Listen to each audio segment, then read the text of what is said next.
You are welcome to GKS Business School, your trusted tuition center for ICAG, ACCA, and CIMA courses. My name is Ransford Ama. I'm your course tutor for Costs and Management Accounting.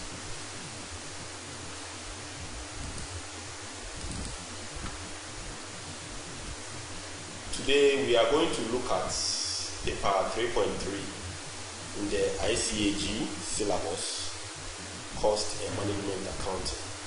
The topic we are going to look at today is the nature, purpose, and scope of costs accounting. By the time we finish this lesson, students should be able to explain the purpose and scope of costs accounting.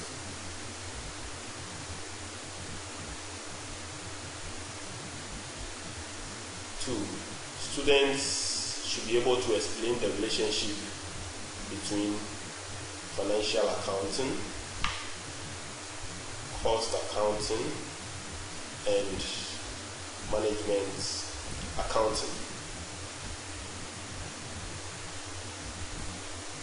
Students should be able to explain the responsibilities of the management accountants in the management process. And then finally, you should be able to explain and apply the nature and role of the management accountant and the financial management.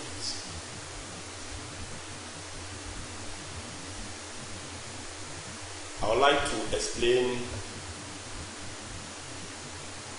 the relationship and the difference between costs accounting, financial accounting, and management accounting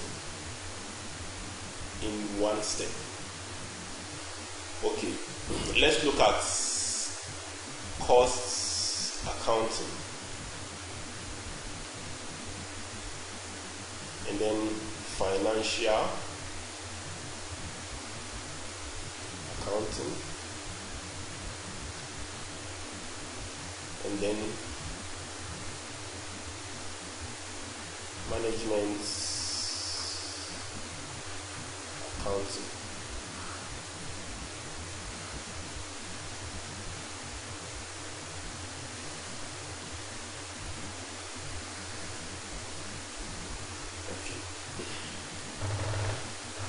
Cost accounting basically has to do with accumulation of costs. Before we begin production, or before we begin the provision of services, we are going to plan for all this. In the planning process, we are going to look at how much we are going to spend on materials, how much we are going to spend on labor, and how much we are going to spend on overheads.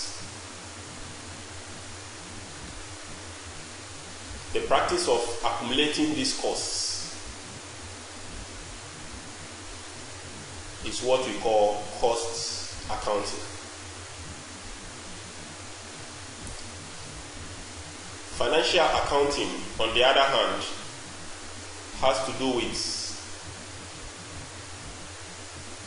the accounting for actual expenditure in terms of material, in terms of labor, and then in terms of overheads. So, actual totals.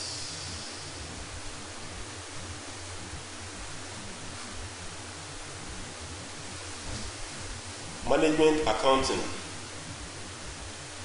has to do with assessments of performance or management of performance at the end of the process.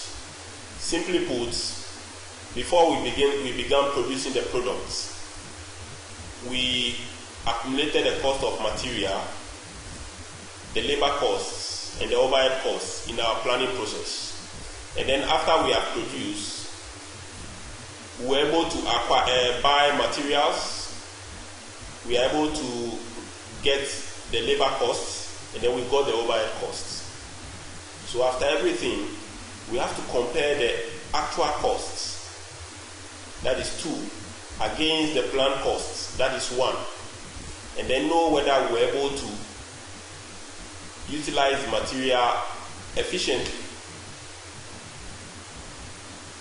Efficiency of expenditure, that is in terms of material. And then we are going to do that for labor, and then we'll do that for overheads. So at the end of the day, the management accounting is going to help us to understand whether we overspent or we underspent, or we spend within our budgets, So basically, that is what cost accounting, financial accounting, and management accounting entails.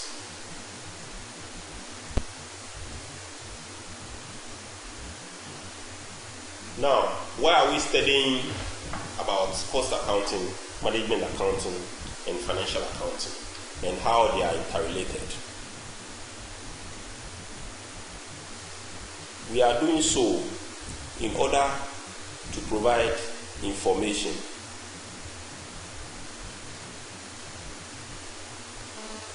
for management. We want to provide information for management. And how do we get those information? We have to collect data, that is raw data, first.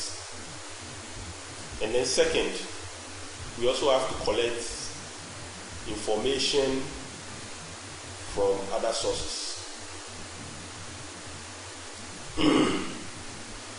You may want to ask why we are collecting information when we want to give information.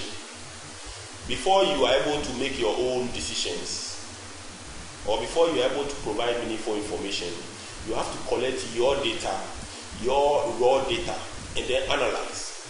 And then most of the time, you also have to consider other people's analyzed data, which is information, and then add it to your information and make your information richer for management decision making. Why are we doing all this? Why do we give all this information to management? For the purpose of 1, planning. 2, controlling. And then 3, decision making. Management needs this information for planning, for controlling, and for decision making. And therefore, whatever information we provide here must be relevant and of high quality.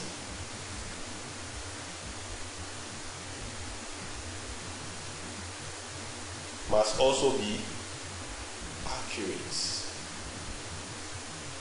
and then must be timely. Whatever information you provide here must be relevant for the kind of information that management